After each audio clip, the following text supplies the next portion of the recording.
ಮೆಣಸನ್ನು ತೊಗೊಂಡ್ರು, ನಮಗೆ ಮೆಣಸಿನಕಾಯಿ ಕೊಟ್ಟರು, ಆಮೇಲೆ ದೇಶನೂ 200-300 ವರ್ಷ ಅವ್ರ ಕೈಲಿ ತೊಗೊಂಡ್ಬಿಟ್ರು ಕಾಳು ಮೆಣಸು ಸಂಬಂಧ.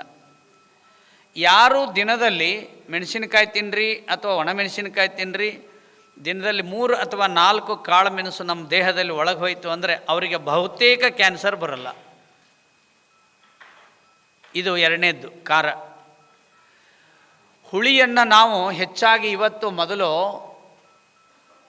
ಸಾಂಪ್ರದಾಯಿಕವಾಗಿ ಬಳಸುವಾಗ ನಿಂಬೆಹಣ್ಣು ಆಮ್ಸಲು ಬಳಸ್ತಿದ್ವಿ. ಕಾಲಕ್ರಮೇಣ ಹುಣಸೆ ಹಣ್ಣನ್ನು ಜಾಸ್ತಿ ಬಳಸ್ತಾ ಇದ್ದೀವಿ. ಈಗಂತೂ ಹುಣಸೆಹಣ್ಣು ನಿಂಬೆಹಣ್ಣು ಬಿಟ್ಟು ನಾವು ಟೊಮೆಟೋದ್ರ ಮೇಲೇ ಅವಲಂಬಿತ ಆಗಿದ್ದೀವಿ. ಟೊಮೆಟೊದಲ್ಲಿರುವಂಥ ಹುಳಿ ನಿಂಬೆಹಣ್ಣು ಏನು ಕೆಲಸ ಮಾಡುತ್ತೆ ಆ ಕೆಲಸ ಮಾಡೋದಿಲ್ಲ. ಇಲ್ಲೊಬ್ಬರು ಅಮ್ಮ ಬಂದಾರೆ, ಅವ್ರನ್ನ ಕೇಳಿ, 1 ಕಿಮೋಗೆ ಕ್ಯಾನ್ಸರಿಗೆ ಮಾಡುವಂಥ ಒಂದು ಕಿಮೋ ಮಾಡಿಸ್ಲಿಕ್ಕೆ ಕಡಿಮೆ ಅಂದರೆ 30,000 ಅಥವಾ 40,000 ಕಿಮೋ ಇದೆ. ನನ್ನ ಹತ್ರ ಬಂದವರು 30 ಕಿಮೋ 40 ಕಿಮೋ ಮಾಡಿಸ್ಕೊಂಡಿರ್ತಾರೆ. 1 ಕಿಮೋಗೆ 30,000 ಆದರೆ 40 ಕಿಮೋಗೆ ಎಷ್ಟಾಗ್ತದೆ? ನಮ್ಮ ಹತ್ರ ಬಂದವರು ಯಾರೂ ಸಹಿತ ಇಲ್ಲಿವರೆಗೂ ಕೀಮೋ ಮಾಡಿಸ್ಕೊಂಡಿಲ್ಲ. ಕೀಮೋ ಅನ್ನೋದು ಕ್ಯಾನ್ಸರ್ನಲ್ಲಿ ಆ ವೈರಸ್ಸನ್ನು ನಾಶ ಮಾಡಲಿಕ್ಕೆ ಇರುವಂಥ ಒಂದು ಲೈಟಾಗಿ ಕೊಡುವಂಥ ಒಂದು ಕರೆಂಟಿನ ವ್ಯವಸ್ಥೆ, ಅದು ಕೊಡ್ತಾರೆ. 1 ಲೋಟ ಬಿಸಿನೀರಿಗೆ ಅರ್ಧ ನಿಂಬೆಯನ್ನು ಹಿಂಡಿ ಕುಡಿದು ಬಿಟ್ಟರೆ 1 ಕಿಮೋ ಎಷ್ಟು ಕೆಲಸ ಮಾಡುತ್ತೆ ಅಷ್ಟು ಮಾಡುತ್ತೆ. ಅದಕ್ಕೆ ನಮ್ಮ ಕಿಮೋ ಕೇವಲ ₹1 ಮಾತ್ರ ಕಿಮೋದಲ್ಲಿ ಕೆಲಸ ಮಾಡುತ್ತೆ.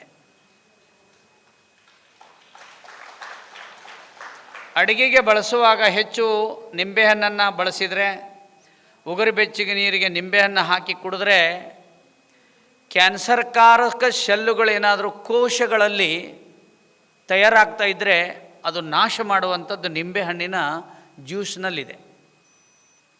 ಅದಕ್ಕೆ ಅಡುಗೆಗೆ ನಾವು ಹುಳಿಯನ್ನು ಬಳಸೋದನ್ನು ರೂಢಿಸಬೇಕು.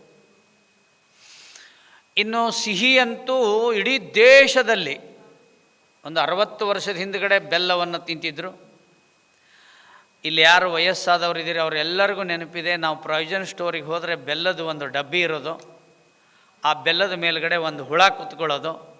ನಮ್ಮ ಕಡೆ ಅದು ಕಣಜಿರಿಗೆ ಅಂತಾರೆ, ಈ ಕಡೆ ಏನೋ ಒಂದು ಶಬ್ದ ಅಂತಿರ್ಬೋದು. ಅದು ಬೆಲ್ಲದ ಮೇಲೆ ಕೂಡೋದು, ಅದರ ಮೇಲೆ ಜೇನು ಹುಳ ಬಂದು ಕುತ್ಕೊಳ್ಳೋದು. ಆ ಕಣಜಿರಿಗೆಗೆ ಮತ್ತು ಜೇನು ಹುಳಕ್ಕೆ ಗೊತ್ತಿದೆ ಇದು ಆರ್ಗ್ಯಾನಿಕ್ ಬೆಲ್ಲ ಅಂತ ಅವಾಗ ಕುಂದಿರ್ತಾವೆ. ಈಗಿನ ಬೆಲ್ಲದ ಮೇಲೆ ಅವು ಕುಂಡ್ರಂಗಿಲ್ಲ. ಯಾವುದು ಕುಂದ್ರಂಗಿಲ್ಲಲ್ಲ ಆ ಬೆಲ್ಲ ನಾವು ತಿನ್ನಾಕತ್ತೀವಿ ಅಂದ್ರೆ ಕಣಜಿರ್ಗಿಕ್ಕಿಂತನೂ ನಾವು ದಡ್ಡರಾಗೀವಿ ಅಂತ ಅರ್ಥ. ಆರ್ಗ್ಯಾನಿಕ್ ಬೆಲ್ಲವನ್ನು ಯಾರು ತಿಂತಾರೋ ಬೇಕಾದಷ್ಟು ಸಿಗುತ್ತೆ, ನಾವು ಹುಡುಕಲ್ಲ. ನಮ್ಮ ಮನೆ ವ್ಯವಸ್ಥೆ ಹಂಗಾಗಿದೆ. ಕೊರೋನಾದಿಂದ ಒಂದಿಷ್ಟು ಜನರಿಗೆ ಗೊತ್ತಾಗಿದೆ ಮನೇಲಿ ಅಡುಗೆ ಸಾಮಾನು ಇಟ್ಕೋಬೇಕು ಅಂತ. ನಮ್ಮ ಅಡುಗೆಗೆ ನಾವು 90 ಭಾಗ 80 ಭಾಗ ಆರ್ಗ್ಯಾನಿಕ್ ಬೆಲ್ಲವನ್ನು ಬಳಸೋದನ್ನು ರೂಢಿಸಿಕೊಂಡ್ರೆ 4ನೇ ರುಚಿ ಇದು ಭಾಳ ಮುಖ್ಯವಾಗಿರುವಂಥ ವಿಷಯ ಹೇಳ್ತಾ ಇದ್ದೀನಿ. ನಮ್ಮ ಮನೆಯಲ್ಲಿ ಸ್ವಲ್ಪ ಆರ್ಗ್ಯಾನಿಕ್ ಬೆಲ್ಲವನ್ನು ಬಳಸೋದು ಮಾಡಿ ಮತ್ತು ಬೇರೆಯವ್ರಿಗೂ ಹೇಳಿ. 4 ಆದಮೇಲೆ 5ನೇದು ಉಪ್ಪು, ಖಾರ, ಹುಳಿ, ಸಿಹಿ ಆಯಿತು. ಈಗ ಕಹಿ ಮತ್ತು ಒಗರು ಇನ್ನೆರಡು ರುಚಿ ಇದ್ದಾವೆ. ಕಹಿ ತಿನ್ನೋದು ಕಡಿಮೆ ಮಾಡಿದ್ದೀವಿ. ಮೆಂತ್ಯದ ಚಟ್ನಿ ತಿನ್ನೋಲ್ಲ, ಹಾಗಲಕಾಯಿ ತಿನ್ನೋದಿಲ್ಲ, ಮೆಕ್ಕೆಕಾಯಿ ತಿನ್ನೋದಿಲ್ಲ, ಕಹಿ ಸೌತೆಕಾಯಿ ತಿನ್ನೋದಿಲ್ಲ. ಒಟ್ಟು ಕಹಿ ಬಂತು ಅಂದ್ರೆ ಬೇಡ ಅಂತೀವಿ. ಪಾನಿಪುರಿ ಹಂಗೆ ಬೇಕಾದ್ರೆ ಮಾಡಲಿ, ಅವ್ನು ಉಗುರು ತಕ್ಕೊಳ್ಳಿ ಬಿಡಲಿ, ಅದು ಬಲೆ ಖುಷಿ. ಕಹಿ ಆಹಾರವನ್ನು ತಿನ್ಲಿಕ್ಕೆ ರೂಢಿಸ್ಕೊಳ್ಬೇಕು ಮತ್ತು ಒಗರು ಪದಾರ್ಥಗಳನ್ನು ತಿನ್ನಬೇಕು.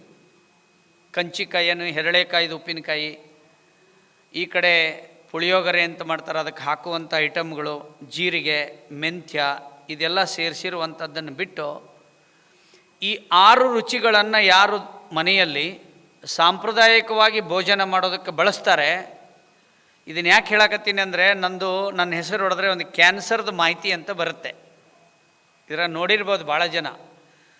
ಒಬ್ಬರು ದೂರದವ್ರು ಹೇಳಿದರು, ನಿಮ್ಮ ಹತ್ರ ಬರೋಕ್ಕಾಗಿಲ್ಲರಿ ನಮಗೆ, ಆದರೆ ನೀವು ಉಪ್ಪು, ಖಾರ, ಹುಳಿ, ಸಿಹಿ, ಒಗರು, ಕಹಿ ಏನು ತಿನ್ಬೇಕಂದ್ರೆ ಅದನ್ನು ಅಷ್ಟೇ ತಿಂದಿದ್ದೀವಿ, ನಮ್ಗೆ ಕ್ಯಾನ್ಸರ್ ಗುಣ ಆಗ್ತಾ ಇದೆ ಅಂತ ನನ್ನ ಹತ್ರ ಬಂದು ಭೇಟಿಯಾಗಿ ಹೋದರು ಅವರು.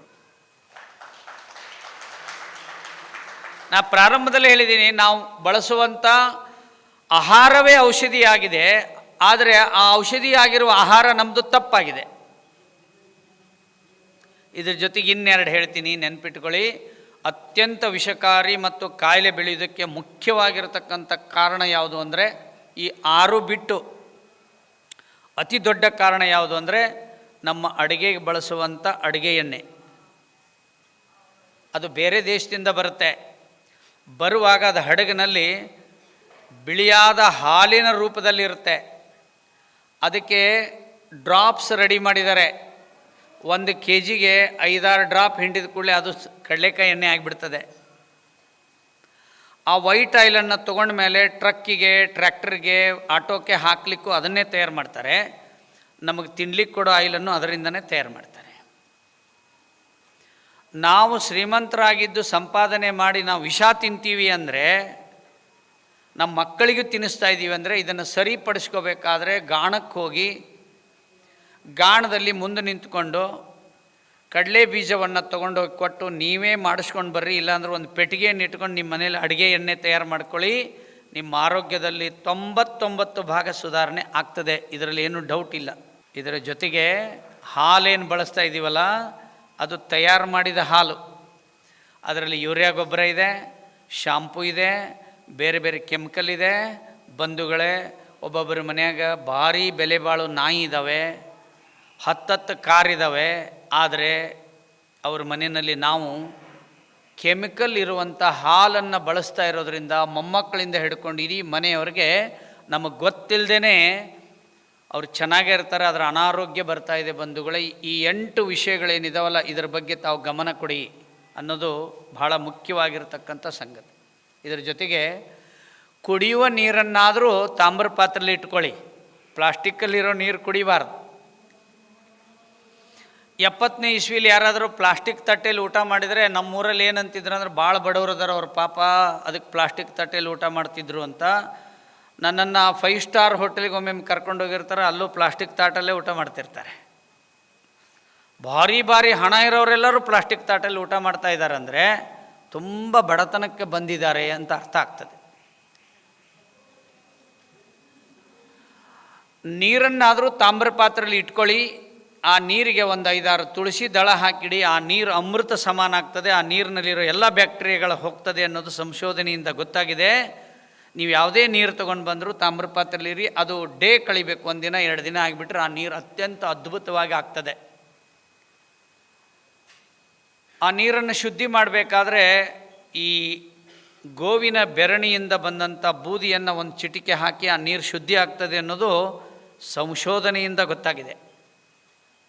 ಅದಕ್ಕಾಗಿ ಗಾಣದಿಂದ ಯಾರು ಎಣ್ಣೆ ತೆಗಿತಾ ಇದ್ದಾರೆ, ಇವತ್ತು ನಾಡಿನಲ್ಲಿ ಗೋವಿನ ಸೇವೆಯನ್ನು ಯಾರು ಮಾಡ್ತಾ ಇದ್ದಾರೆ, ಸಾವಯವ ಉತ್ಪನ್ನಗಳನ್ನು ಸಂಶೋಧನೆ ಮಾಡಿ ನಾಗರಿಕರಿಗೆ ತಲುಪಿಸ್ತಾ ಇದ್ದಾರೆ, ಅಂಥವ್ರಿಗೆಲ್ಲ ನಾನು ತಮ್ಮೆಲ್ಲರ ಪರವಾಗಿ ತುಂಬು ಹೃದಯದ ವಂದನೆಗಳನ್ನು ಅರ್ಪಿಸ್ತೇನೆ.